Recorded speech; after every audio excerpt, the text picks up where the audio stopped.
Bueno, hermanos, pues hemos estado meditando sin que sea una intención de tener prédicas consecutivas del mismo tema, pero hemos estado meditando sobre el cristianismo al principio, hermano, el primer siglo. Y hemos visto hasta aquí dos factores en la vida de ese cristianismo que nos ha alentado a nuestro cristianismo de nuestros días. Hace 2 semanas vimos la oración, cómo es que ellos le daban valor a la oración. Después vimos cómo ellos le daban valor o cómo fue la manera en que ellos se amaron. Y nosotros veíamos cómo ellos se amaron y más allá de que lo tomáramos como una obligación para nosotros, los veíamos como un ejemplo para nosotros, para amarnos de la misma manera. Hoy quiero que veamos, hermano, si nos da el tiempo, 2 aspectos de cómo ellos pensaron, de cómo ellos vieron el cristianismo en ese tiempo. Quizás, no sé si nos da el tiempo para ver los dos, pero quiero que veamos cómo ellos veían su cristianismo, cómo les era el tema que vamos a ver ahorita lo vas a escuchar, cómo les era tan claro como el agua, no había duda, y vivían su cristianismo a la luz de estas 2 verdades que si nos da el tiempo las vamos a ver, de manera que nosotros veamos en ellos, hermano, en el ejemplo de los cristianos del principio, del primer siglo, nosotros veamos una riqueza aplicativa en nuestras vidas. ¿Amén? Yo quiero que ustedes vayan conmigo a Romanos capítulo 6 y ahí vamos a ver cómo se percibían, hermanos, ellos mismos. ¿Cuál era su percepción que tenía de ser cristiano? Si yo hiciera una pregunta aquí, hermanos, si les dijera, hermano, ¿qué es ser cristiano? Yo sé que me encontraría con diversidad de respuestas. ¿Ven? Sin el ánimo de decir una es la más correcta que la otra, pero encontraríamos diversidad de respuestas. Pero con los ejemplos que vamos a ver el día de hoy nos va a quedar en claro, hermano, que al cristianismo del primer siglo le quedaba muy, muy en claro cómo debían de verse ellos, a la luz de la palabra de Dios, como cristianos. Amén. ¿Todos tienen Romanos capítulo 6? Vamos a leer del versículo 17 en adelante. Dice, pero gracias a Dios, que aunque erais esclavos del pecado, habéis obedecido de corazón a aquella forma de doctrina a la cual fuisteis entregados, y libertados del pecado, viniste a ser siervos de la justicia. Brínquese al versículo 20. Porque cuando erais esclavos del pecado, eras libres acerca de la justicia. Pero ¿qué fruto tenías de aquellas cosas en las cuales ahora os avergonzáis? Porque el fin de ellas es muerte. Mas ahora que habéis sido libertados del pecado y hechos siervos de Dios, tenéis por vuestro fruto la santificación y como fin la vida eterna. Tome su lugar. Como usted bien sabe, y si no lo sabe, le comento, el libro de Romanos es un libro difícil de entender. Difícil de entender, la verdad, porque es un libro que está cargado de doctrina. Es un libro que si tú lo lees, algunas cosas no las vas a entender. Es un libro que tiene una idea consecutiva. Es un libro donde el apóstol Pablo lidia con el tema del pecado en el ser humano y lo presenta como una enfermedad para que el ser humano le preste atención a esta problemática del pecado. Pero inmediatamente después, en unos capítulos, el apóstol Pablo entonces menciona la medicina para esa enfermedad, que es el Evangelio. Y de esa manera los hombres pueden alcanzar perdón de pecados. Entonces, en estos versículos que nosotros acabamos de leer, vamos a leerlos con detenimiento, porque en ellos se nos menciona cuál es la correcta manera de vernos nosotros como cristianos. Muchas de las veces podemos pensar que ser cristianos es como adquirir una membresía para cierto club, y entonces al yo tener una membresía yo puedo entrar o salir a ese club cuando yo quiera. Yo puedo estar presente o no sin tener ninguna responsabilidad ante las demás personas que son parte de ese club, porque al final de cuentas es por permanencia voluntaria. Si quiero ir estoy, si no quiero ir no estoy. Y algunos pudieran considerar que el cristianismo es así. Algunos otros pudieran considerar que el cristianismo es una religión. Bueno, yo quisiera que nosotros viéramos estos versículos con más detenimiento, porque yo no sé si tú lo notaste, pero Pablo está haciendo ahí un traslado de tiempos, habla del pasado, habla del ahora, vuelve a mencionar el pasado y vuelve a mencionar el ahora. Él está haciendo un juego de memoria en esos tiempos. Está recordándoles lo que antes eran y a la vez lo que nosotros también éramos, pero luego les recuerda su nueva naturaleza. Y es ahí donde nosotros encontramos cómo debiéramos nosotros vernos a la luz de estos pasajes. Fíjate cómo dice el versículo 17. Pero gracias a Dios que aunque erais, ahí está ese juego de palabras, está hablando ahí de tiempo pasado. Dice, gracias a Dios que aunque ustedes eran esclavos del pecado, esa era la condición de los que ahora son cristianos, aquí en la carta a los romanos y de nosotros también. ¿Cuál era la condición? Es que éramos nosotros esclavos. ¿Y qué características tiene un esclavo, mi amado hermano? Bueno, un esclavo es alguien que no es libre, correctamente. Es alguien que tiene un comprador sobre él. Relativamente, hermano, el precio de un esclavo en esos tiempos de esclavitud, tanto bíblicos como años atrás, generalmente el precio de un esclavo era un precio muy bajo. La vida de un esclavo era tomado en muy poco. El amo podía disponer del esclavo, pisoteando incluso sus derechos humanos, por decirlo de alguna manera. El amo, el esclavo se enfermaba y el amo lo podía dejar tirado en la calle y no había absolutamente ningún problema. Él solamente iba y se hacía de otro esclavo que lo suplantara para realizar sus labores. Entonces, la vida de un esclavo era una vida muy poco valiosa, hermanos. Esa es la realidad. Muy, muy poco valiosa. Y esa era la condición que está diciéndoles Pablo que ellos. Ahora, ve quién era su esclavizador, dice ahí el versículo. Pero gracias a Dios que aunque erais esclavos del pecado. El esclavizador, hermano, era el pecado. Era el amo. Él era el amo, de tal manera que ellos no podían salir voluntariamente de esa condición. Aunque moralmente supieran que algunas cosas no eran correctas, aunque recibieran consecuencias por su pecaminosidad, como lo podemos ver al día de hoy. Hay personas, hermano, que después de un fin de semana de fiesta, donde terminan sin dinero, donde terminan moralmente sabedores de que se equivocaron, donde atropellaron tal vez a un familiar, a un amigo, moralmente, le pasaron por encima con lo que dijeron, con lo que hicieron. Y la reacción inmediata es pensar, bueno, yo creo que ya no lo vuelvo a hacer. Yo creo que esta fue la última y no lo vuelvo a hacer. Pero tú ves que transcurren 3 o 4 semanas y el deseo empieza nuevamente a surgir hasta que el deseo logra su acometido y te vuelve a llevar otra vez a las mismas condiciones. ¿Y por qué ocurre eso si tú estabas firme en ese momento? La persona estaba firme y decidía que no iba a volver a ocurrir, porque las consecuencias que él había enfrentado, que estaba enfrentando en el momento, le decían, ¿qué vida es esta? Pero 3 o 4 semanas más adelante les volvemos a ver nuevamente enfrascados en la misma situación. ¿Por qué? ¿Por qué se da esto? Pues tiene una explicación por demás sencilla y es bíblica. ¿Por qué? Porque hay una esclavitud, hay un amo por encima. Y ese amo, como lo vemos aquí, es el pecado. Por eso es que al ser yo un esclavo del pecado, yo no puedo liberarme del pecado cuando yo quiera. Mi amo, cuando es el pecado, solamente hace falta que jale un poquito la cadena, solo falta un poquito que truenen los dedos, o solo falta un poquito que me llame con una voz áspera, y entonces yo tengo que dejar de hacer lo que estoy haciendo por venir a complacerle en mi servidumbre, porque Él es mi amo. Por eso es que si tú te fijas el texto, el 17, Pablo empieza con agradecimiento, dice, pero gracias a Dios, gracias, porque esas eran nuestras condiciones, podría decir él, contándose él mismo.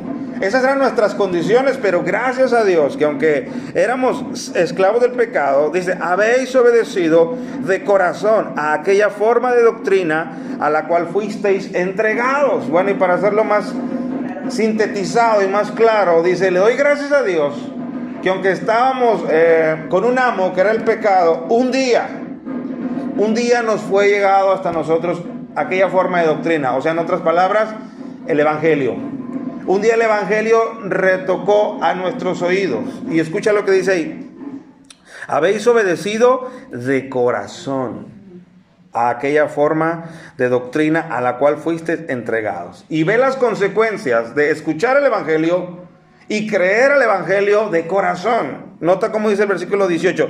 Y libertos o libertados del pecado, viniste a ser siervos de la justicia. Pero nota cómo empieza el versículo 18. Y libertados del pecado. Como del versículo 17, donde él está presentando a unos romanos esclavos al pecado, como el versículo 18 ya los está presentando como unos romanos libres del pecado.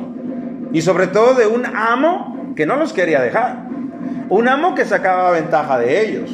Un amo que no estaba dispuesto a perder ni siquiera uno solo de sus súbditos. ¿Cómo ocurre esta libertad? Bueno, lo dice el versículo 17, que es el que leímos previamente. Dice que fuimos entregados a esa forma de doctrina, al Evangelio. Y cuando la creímos de corazón, en ese momento el Señor rompe nuestras amarras. El Señor rompe nuestros candados. El Señor abre las puertas de nuestras jaulas. Y en ese momento, como en el versículo 18, nosotros podemos ser presentados como libres del pecado. Por eso vuelvo a insistir, como el versículo 17 dice, pero gracias a Dios. Esto que le estoy hablando, hermano, es un motivo para que tú y yo nos sintamos agradecidos. Es un motivo para que tú y yo expresemos con nuestras palabras agradecimiento, con nuestro sentir delante de Dios. Gracias, porque eso es lo que yo era. Era esclavo del pecado y nosotros podemos ponerle nombre al tipo de pecado del que tal vez éramos esclavos. La borrachera, el homosexualismo, el chisme, la calumnia, la envidia, la ira o cualquier vicio extraño.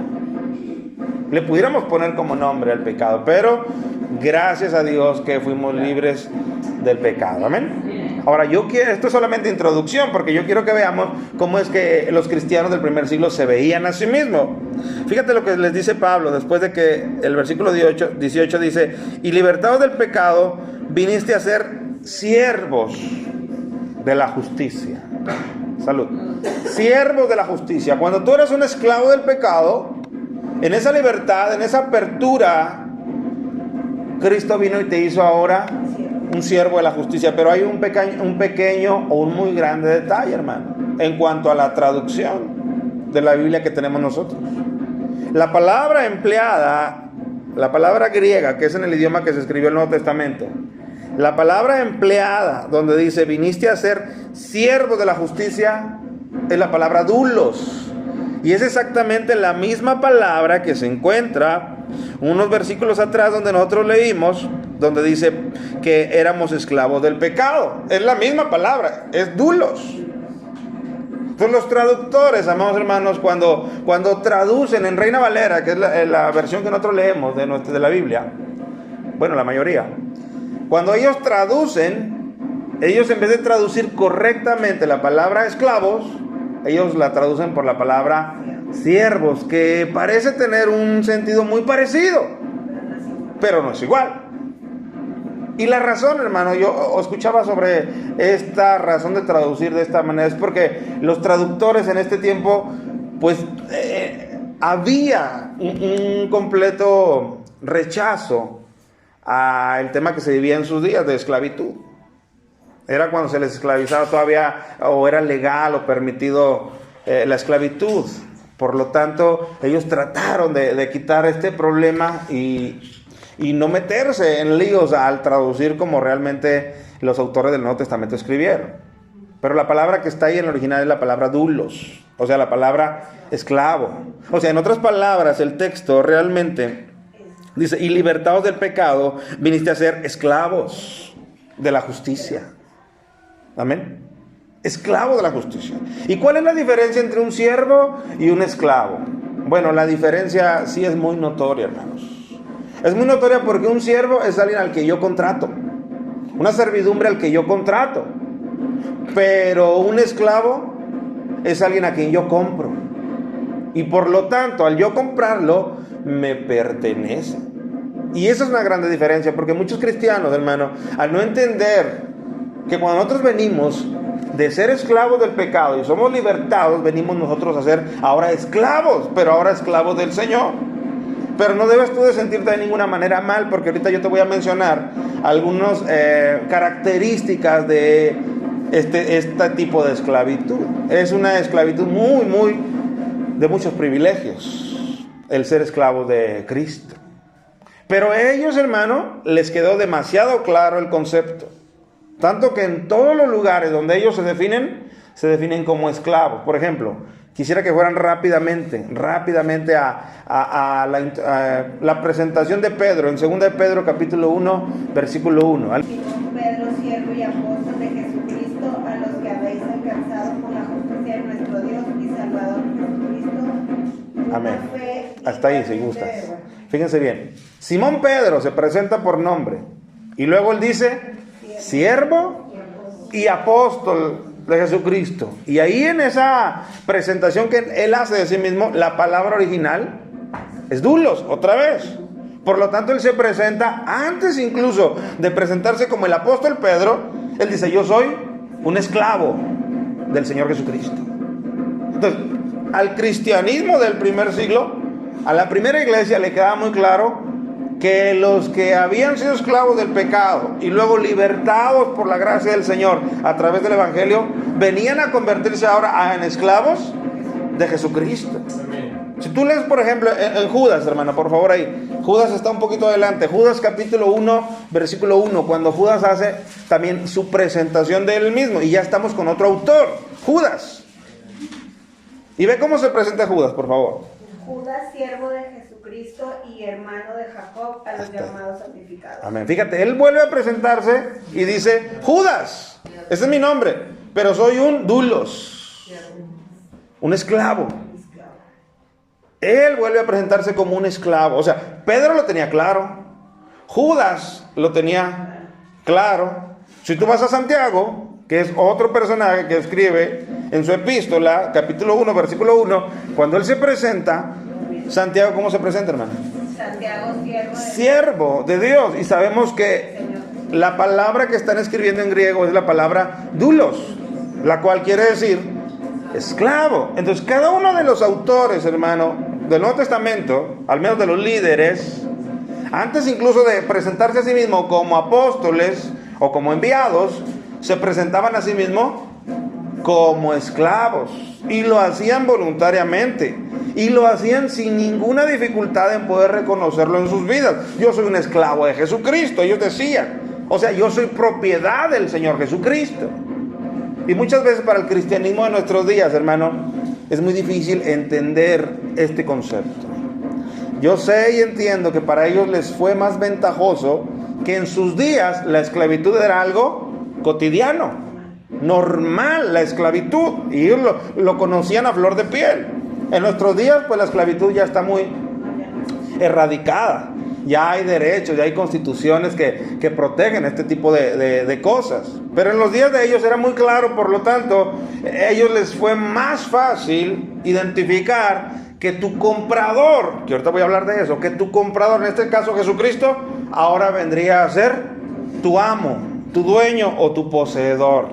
Amén, hermanos. Fíjate, volvámonos nuevamente a donde empezamos en Romanos, capítulo 6.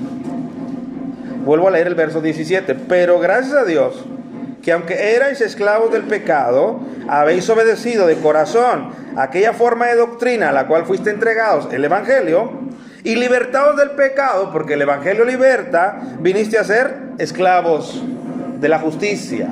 Versículo 20. Porque cuando eras esclavos del pecado, eras libres acerca de la justicia. Claro, cuando tú y yo éramos esclavos del pecado, no teníamos ninguna responsabilidad para con Dios. ¿Por qué? Bien fácil, porque yo le pertenecía a otro amo. ¿Usted cree que puede venir una empresa en la que yo no trabajo y demandarme a mí algunas cosas si yo no le trabajo a esa empresa? No, por lo tanto, yo soy libre de responsabilidades con otra empresa porque no le trabajo a otra empresa. Es lo que está diciendo aquí. Porque cuando eres esclavo del pecado, o sea, ese era tu amo, eras libres acerca de la justicia. No tenías ninguna responsabilidad con la justicia o con Dios, pero tampoco ningún beneficio. Pero dice, fíjate la pregunta, ¿pero qué fruto tenías de aquellas cosas de la cual ahora os avergonzáis? ¿Qué fruto tenías de aquello que hoy te avergüenza en tu manera pasada de vivir y pecaminosa de vivir? Que si hoy le traes a tu memoria, trae vergüenza? Si antes yo fui ladrón, si antes yo fui embustero, si antes yo utilicé el soborno o cualquier tipo de vida pecaminosa, ahora que lo traigo a mi memoria, yo creo que tiene que causar vergüenza de lo que yo antes fui. Si antes fui idólatra, o sea, que ponía mi confianza en una imagen y depositaba todo mi sentir en que esa imagen me ayudara. Y esa imagen no podía ni siquiera escucharme. Ahora que estoy delante de un Dios verdadero, ahora me trae ese vergüenza de pensar que un día yo confié en esa imagen, sea de oro, sea de plata, sea de lo que sea, pero al final de cuentas no podía ni siquiera responderme. Por eso dice, ¿qué cosas o qué fruto tenéis de aquellas cosas de las cuales ahora os avergonzáis? Porque el fin de ellas es muerte. ¿Qué hubiera pasado con nosotros si hubiéramos seguido en ese estilo de vida? Pues la muerte estaba garantizada para nosotros, y no solamente la muerte física, porque esa llega porque llega, sino la muerte espiritual, y sobre todo en un lago de fuego de condenación. Dice, más ahora, él vuelve a utilizar este juego de pasado y ahora.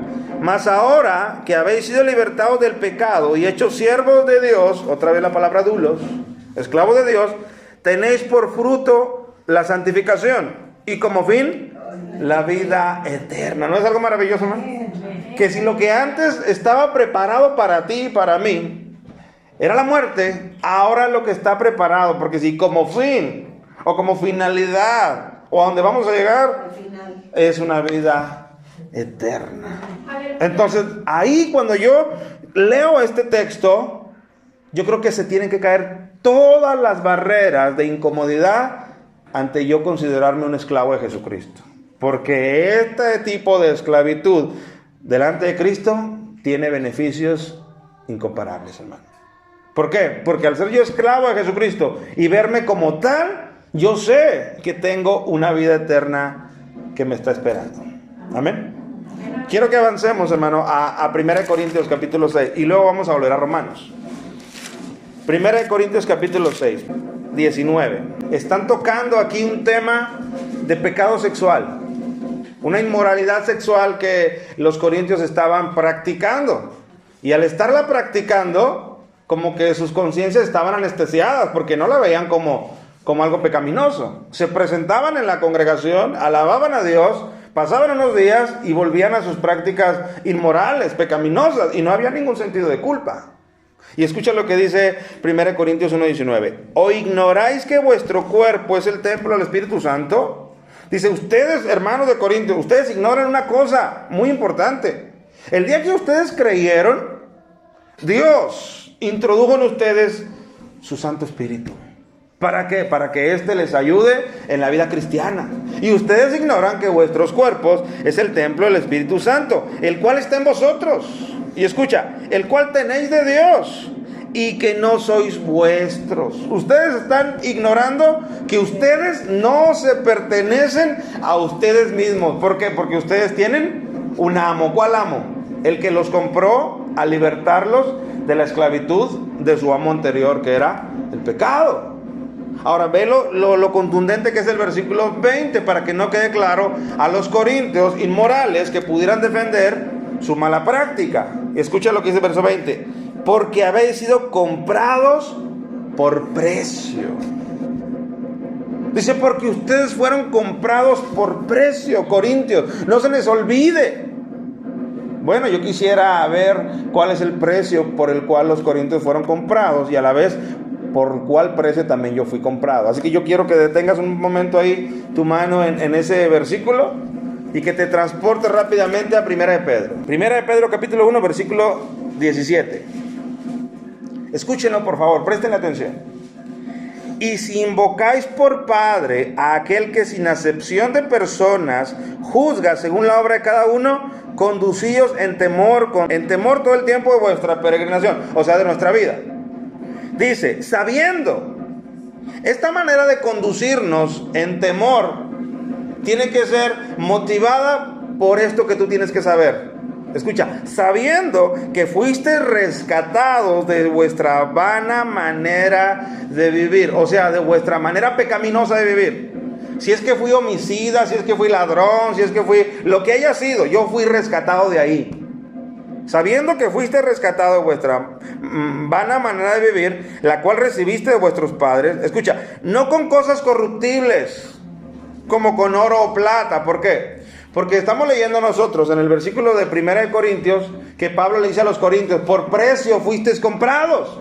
Y ahora yo quiero saber cómo es que yo fui comprado por precio. Y Pedro está diciendo que fuimos comprados no con cosas corruptibles como por oro, como oro o plata. O sea, por ti no se pagó oro, por ti no se pagó plata, no se pagó dólar, no se pagó euro, no se pagó peso por ti. Escucha lo que se pagó. Sino con la sangre preciosa de Cristo, como de un cordero sin mancha y sin contaminación. Eso es, hermano, con lo que Cristo te compró.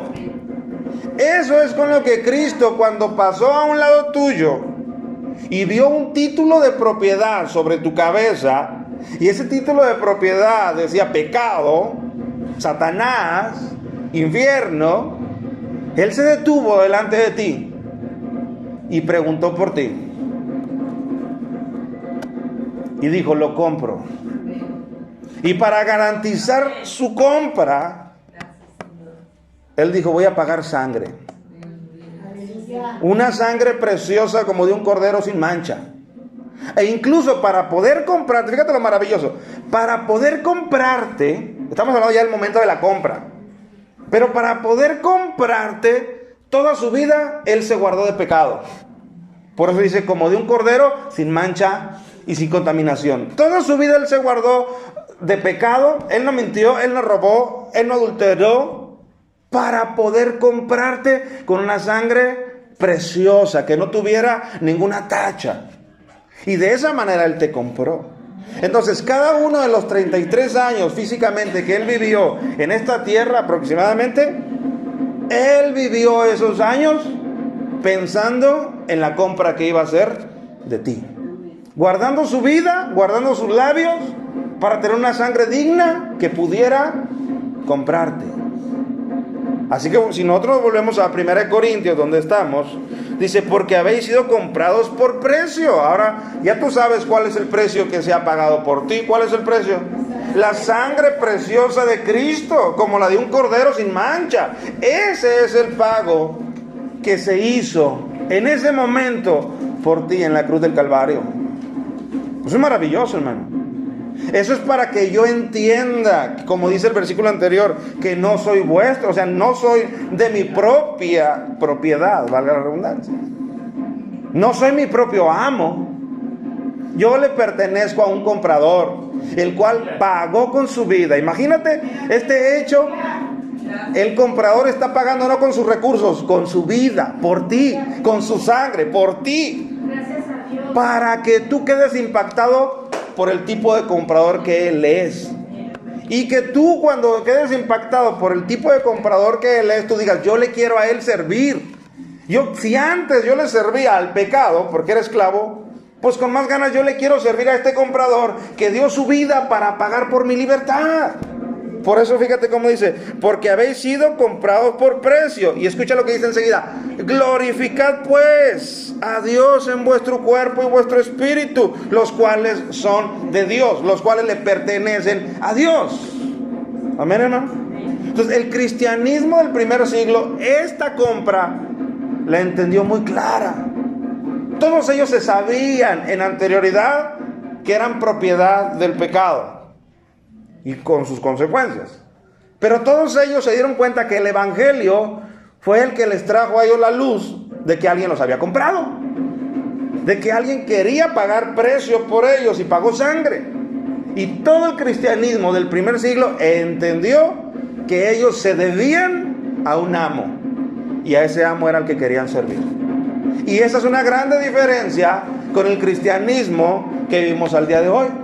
Porque el cristianismo del día de hoy parece que el cristiano sigue siendo dueño de sí mismo.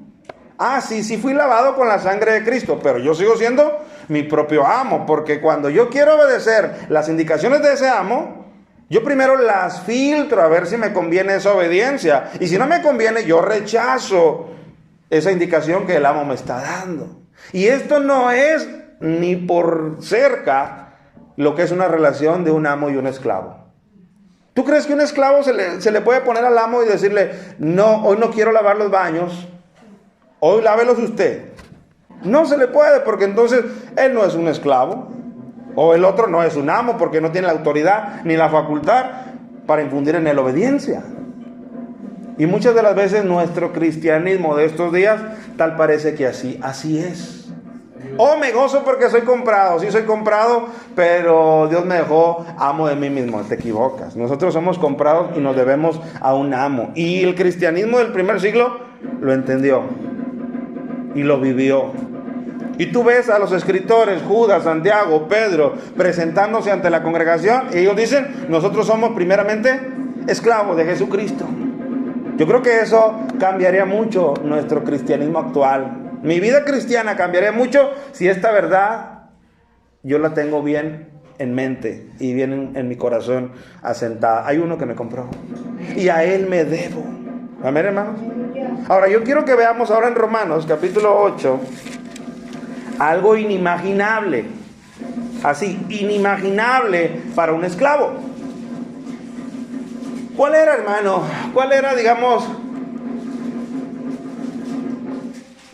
la percepción mental de un esclavo con respecto a un amo? ¿Qué era la mejor expectativa que pudiera tener un esclavo con un amo? Bueno, pues sin duda alguna, al menos que fuera buen amo, ¿no? Al menos que el servirle a ese amo le proviera a él de cobijo, de comida, de sustento. Eso, salud. Amén. El esclavo no esperaba que el día de cumpleaños el amo le hiciera un festival. ¿Por qué no? Pues porque tú eres el esclavo. El esclavo no esperaba que cierto día le dijera, mira, tómate el día y vete, yo voy a hacer tu trabajo. Él no esperaba eso.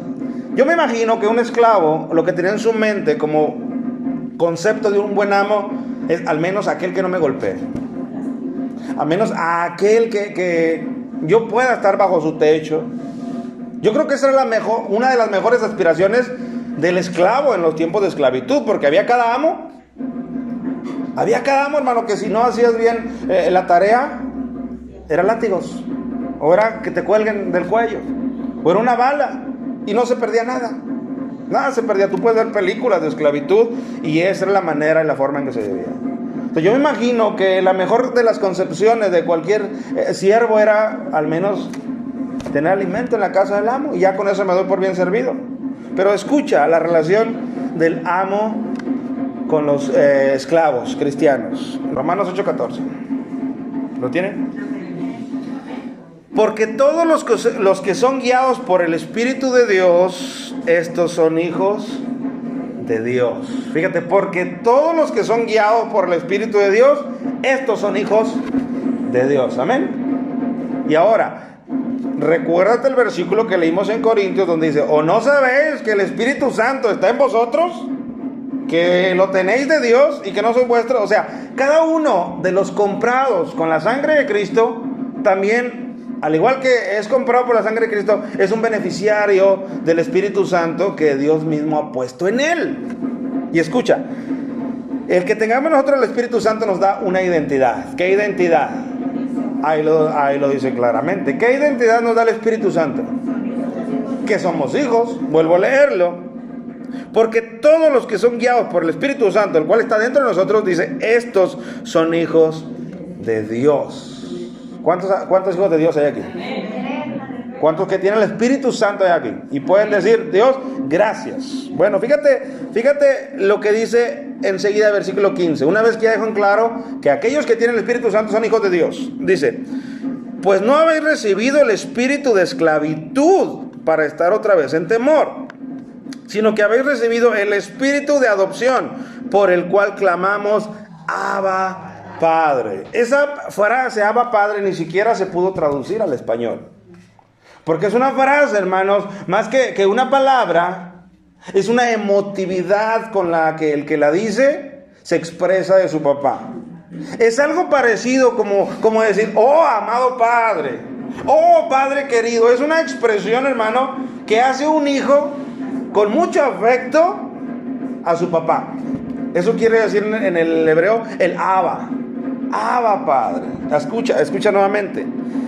pues no habéis recibido el espíritu de esclavitud para estar otra vez en temor, sino que habéis recibido el espíritu de adopción, por el cual clamamos, Abba, Padre. Este espíritu, que es el Espíritu Santo, es el que nos hace llamarle a Dios Padre, pero de una manera cercana, de una manera afectiva, de una manera cariñosa, de una manera con seguridad de expresarnos delante de Él.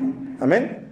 Como cuando nosotros a nuestros padres carnales nos acercábamos y le expresábamos nuestra necesidad con una frase afectiva. Amén, hermanos. Eso es lo que hace el Espíritu Santo. Ahora volvamos a leer, más bien leamos el siguiente versículo. El Espíritu mismo da testimonio a nuestro espíritu de que somos hijos de Dios. ¿Por qué yo pregunté hace un momento, ¿cuántos hijos de Dios hay aquí? ¿Por qué usted dijo amén? A ver, muéstreme su acta de nacimiento donde diga ahí que su padre es Dios. No la tiene, ¿verdad que no? Pero el Espíritu Santo, el que está en nosotros, ese internamente da testimonio a nuestro espíritu de que nosotros somos hijos de Dios. Y podemos levantar la mano y gozarnos y decir, Él es mi Padre. Ahora nota lo que dice enseguida. Y si hijos, también herederos, herederos de Dios y coherederos con Cristo.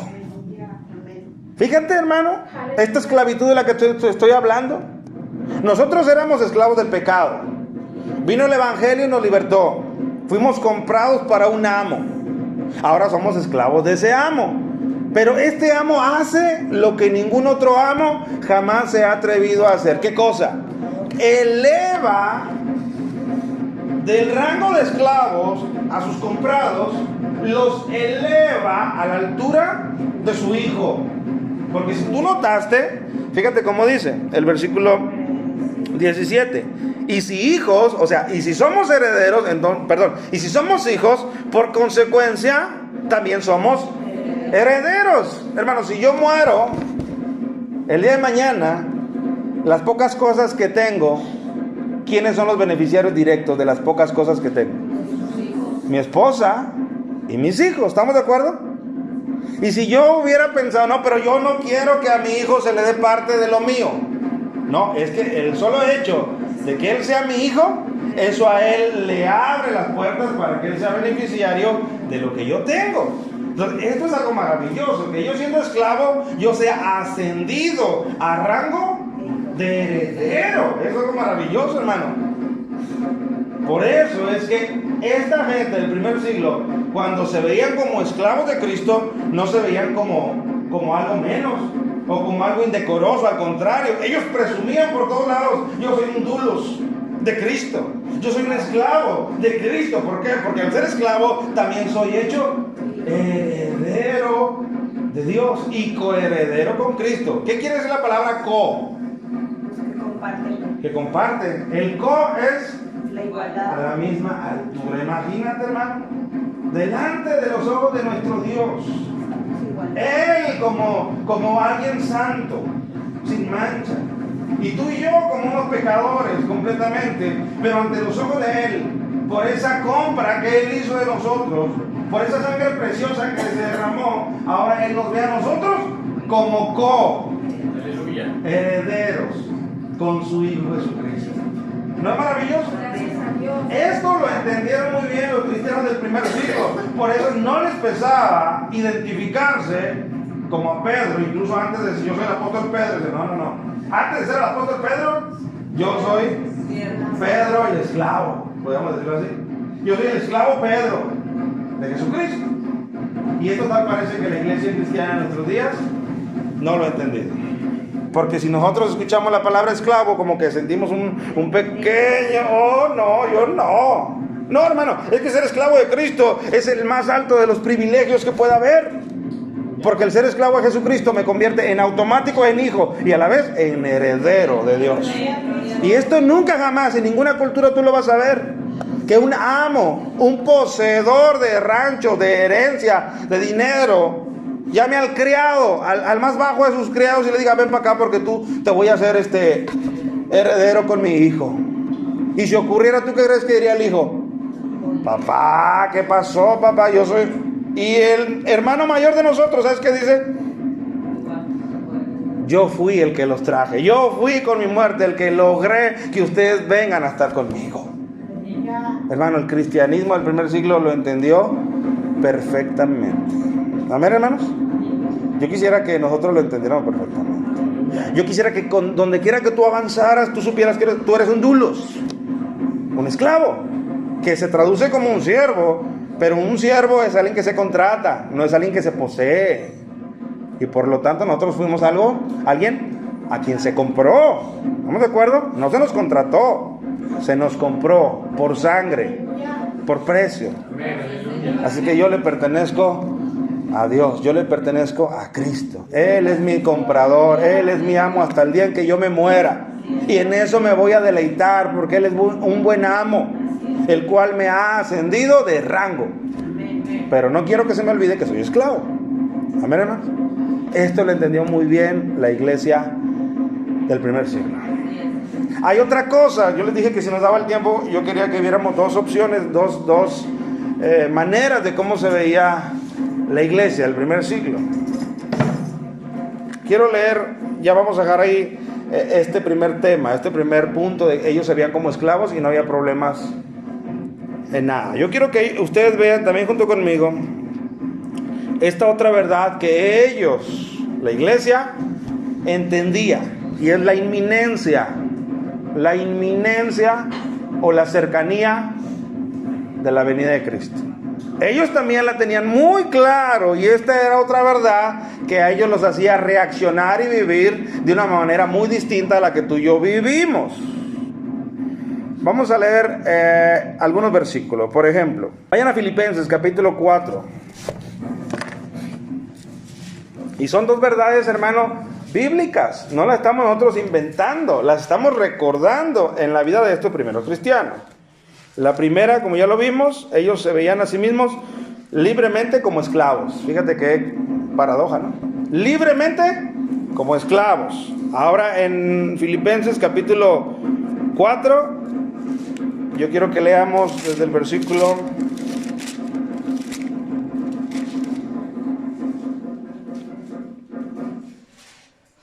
desde el 4, hermano. Es más, desde el 3. Desde el 3. Fíjate lo que dice el versículo 3. No, Filipenses 4, 3. Dice: asimismo te ruego a ti, compañero fiel, que ayudes a estas. Está hablando de dos mujeres que estaban en ese momento enemistadas. A estas que combatieron juntamente conmigo en el Evangelio, con Clemente también, y los demás colaboradores míos, cuyos nombres están en el libro de la vida. Ahora nota lo que dice el verso 4. Regocijaos en el Señor siempre. Otra vez os digo, regocijaos. ¿Qué está viendo Pablo de ellos? Que mantengan todo el tiempo el regocijo. Que mantengan todo el tiempo el gozo, no importando las circunstancias en las que ellos pudieran estar pasando. ¿Por qué? Yo no sé si tú recuerdas, hermano, voy a hacer un poquito de contexto. Yo no sé si tú recuerdas en los evangelios cuando Cristo envía a 70 de sus seguidores y los envía de dos en dos a las aldeas a que vayan delante de él a predicar. Amén. Y les dice, no lleven provisiones, no lleven dinero, no lleven 2 túnicas. Y les dice, el camino es peligroso. ¿Cómo te imaginas si tú hubieras sido uno de esos enviados y que te dijera el Señor que ibas a ir con estas condiciones? ¿Cómo te imaginas que tú irías? Yo no sé tú, pero yo iría algo temeroso. Yo no llevo dinero, yo no llevo doble túnica, yo no llevo con qué defenderme. Y el Señor me ha dicho que va a ser peligroso. Pero cuando tú lees cómo regresaron ellos, dice que ellos venían contentos. ¿Por qué? Porque dice que le dijeron los discípulos, Señor, aún los espíritus inmundos se nos sujetan. Hicimos sanidades, hicimos milagros. Ellos venían tan asombrados y tan regocijantes de la experiencia que habían tenido. Y Cristo en ese momento les dije, momento. No se regocijen de eso, de que los espíritus inmundos se os sujetan. Y les dice algo, más bien regocíjense de que sus nombres están escritos en el libro de la vida. De eso sí regocijen. Ahora compara lo que les acaba de decir Pablo aquí.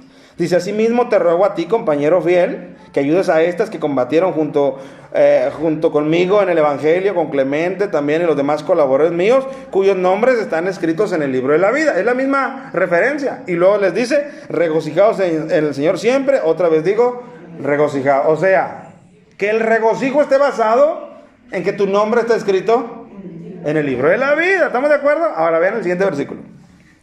Vuestra gentileza sea conocida de todos los hombres. Te dice, primeramente yo quiero que todo el tiempo ustedes mantengan un estado de regocijo. ¿Por qué? Porque su nombre está escrito en el libro de la vida. Amén. Yo quiero que ustedes estén regocijados por todos lados. ¿Cuántos dicen amén a eso? ¿Verdad que sí? Y motivos tengo, porque mi nombre está escrito en el libro de la vida. Pero en el siguiente versículo dice, otra cosita. Quiero que su gentileza sea conocida de todos los hombres. Hermano, ¿eso es fácil? Que yo muestre amabilidad para con todos los hombres, que yo muestre comprensión para con todos los hombres, que yo muestre afectividad hacia todos los hombres, y máximo a aquel que no le caigo muy bien, o a aquel que en otro tiempo me ha puesto el pie, como que ya la petición como que ya no. O sea, sí me gusta que me diga, regocíjate siempre porque tu nombre está escrito en el libro de la vida, pero no muy bien que yo muestre esa gentileza para con todos los hombres. Amén, hermano. Pero nota el por qué Pablo pide eso. Dice versículo 5. Vuestra gentileza sea conocida de todos los hombres. Dice, el Señor está cerca. Yo te voy a preguntar, si a ti te fuera revelado, que no va a ocurrir, pero si te fuera revelado que Cristo viene el siguiente domingo, ¿cómo te comportarías con todos los hombres? ¿Cómo te comportarías con todos los hombres? Sabedor de que tú quieres ser agradable para el Señor que viene el siguiente domingo por ti, ¿tú te pelearías por lo que te peleas ahora? ¿Tú te enojarías por lo que te enojas ahora? Cuando tú sabes que el otro domingo Cristo regresa. ¿Te harían ofensas? ¿Y sabes qué? Tú y yo las pasaríamos más fácilmente por alto. ¿Por qué? Porque el saber que nuestro Señor viniera la siguiente semana provocaría que yo me esforzara para que Él me encontrara de buena manera, siendo gentil con todas las personas, que al final de cuentas es solamente una semana la que falta. ¿Estamos de acuerdo? Ahora, velo por otro lado. Si tú supieras que el Señor viene la siguiente semana y que hay parientes tuyos todavía que no se han convertido a Cristo y que así como viene por ti el Señor la siguiente semana, ellos se pierden, ¿no te esforzarías? ¿No redoblarías esfuerzo porque tu gentileza fuera marcada en ellos para ver si se convierten a Cristo? Amén. Entonces, ¿cuál es el factor que modifica? La venida de Cristo que está cerca. Entonces, ellos veían la venida de Cristo inminente y se lo recordaban unos a otros para que su vida tuviera una afectación en cómo vivirla. Mientras yo, hermano, no tenga esta verdad, porque es una verdad, en clara, y también que es inminente, puede venir Cristo así como yo le tenía la siguiente semana, sin previo aviso, porque Él lo dijo. Mientras yo no tenga esto en claro, yo vivo una vida en reposo. Si me piden que yo sea amable con todos, yo soy selectivo, porque no me apremia la idea de que Cristo pueda venir. ¿Estamos de acuerdo, hermanos? ¿Me doy a entender? ¿Por qué Pablo les dice en este momento, la venida de Cristo está cerca? ¿Qué es lo que quiere Él lograr con ellos? Que le den interés a lo que Él les está pidiendo. Vuestra amabilidad o vuestra gentileza sea conocida de todos los hombres. El Señor está cerca. Como dicen, no, yo no quiero. Bueno, ten cuidado porque el Señor está cerca. Bueno, mejor si quiero. Amén, hermanos. Entonces, el yo tener en claro la inminencia del retorno de Cristo, eso a mí me haría que yo viviera un cristianismo muy diferente al que yo vivo cuando no considero que Cristo está tan cerca. Mire, otro versículo. Vamos a leer en Hebreos, hermano, capítulo 10, desde el verso 19. Así que, hermanos, teniendo libertad para entrar en el lugar santísimo por la sangre de Jesucristo, versículo 22. Acerquémonos con un corazón sincero en plena servidumbre de fe. En plena certidumbre, de fe. ¿Qué nos está pidiendo?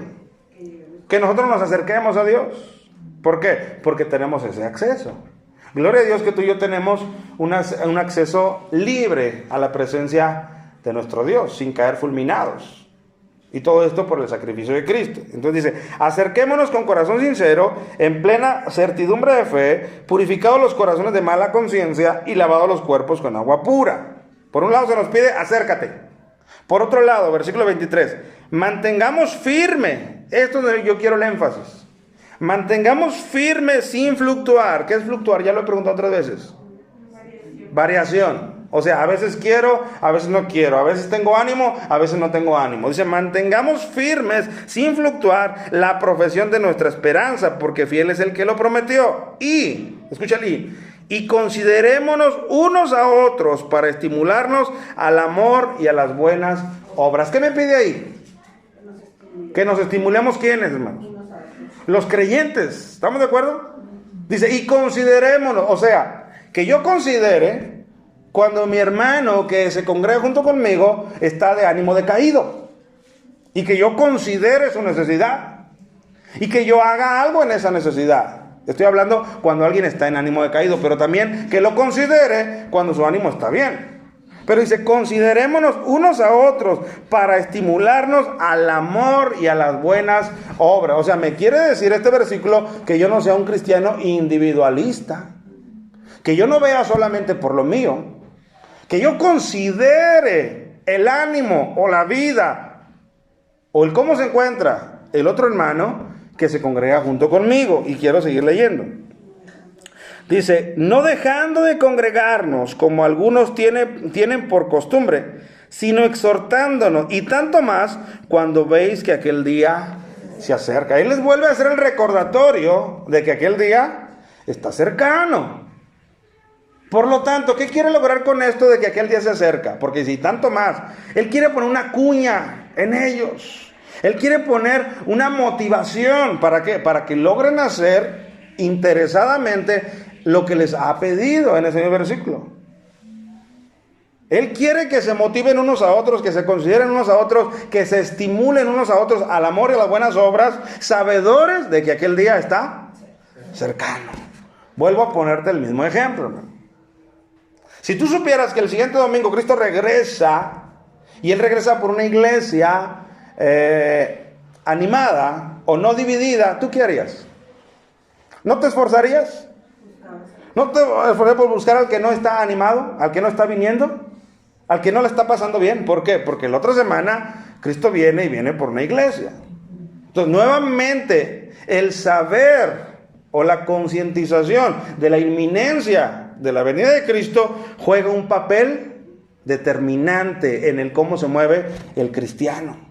Entonces, todo el tiempo ellos, con estos versículos, todo el tiempo ellos se estaban recordando unos a otros que Cristo estaba cerca. ¿Para qué? Para que su cristianismo fuera un cristianismo activo, fuera un cristianismo rápido, un cristianismo de acción, más que un cristianismo de pasividad. Y todo el tiempo ellos están recordando unos a los otros, Cristo está cerca, Cristo viene pronto. Amén, hermanos. Entonces, cuando yo vivo lejos de esta realidad, cuando yo sé que Cristo viene, eso sí sé que Cristo viene, pero no vivo con la urgencia de que Cristo viene pronto, yo vivo un cristianismo muy relajado, muy relajado. Lo hago mañana, como si tú supieras que el día de mañana todavía tienes oportunidad para hacer aquello. Cuando Cristo dice, he aquí, yo vengo pronto. ¿Estamos de acuerdo, hermanos? He aquí, yo vengo pronto. Entonces, en el cristianismo del primer siglo, esta verdad capturada en sus mentes con claridad de la cercanía de Cristo, de la posibilidad que Él pudiera regresar en cualquier momento, les hacía tener un cristianismo práctico.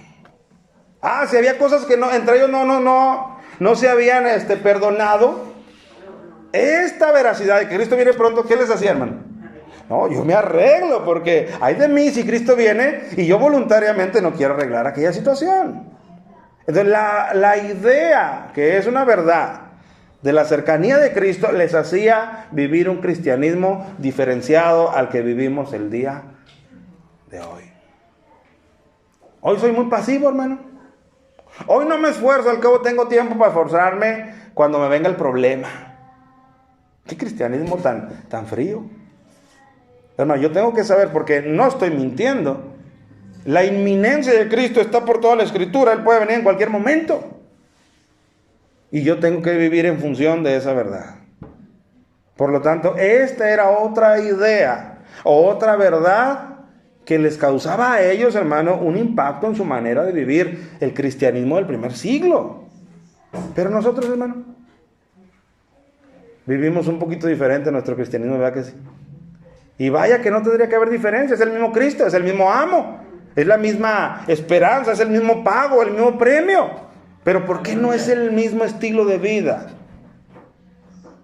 Yo no lo sé, pero yo quisiera saberlo. La palabra me da pinceladas.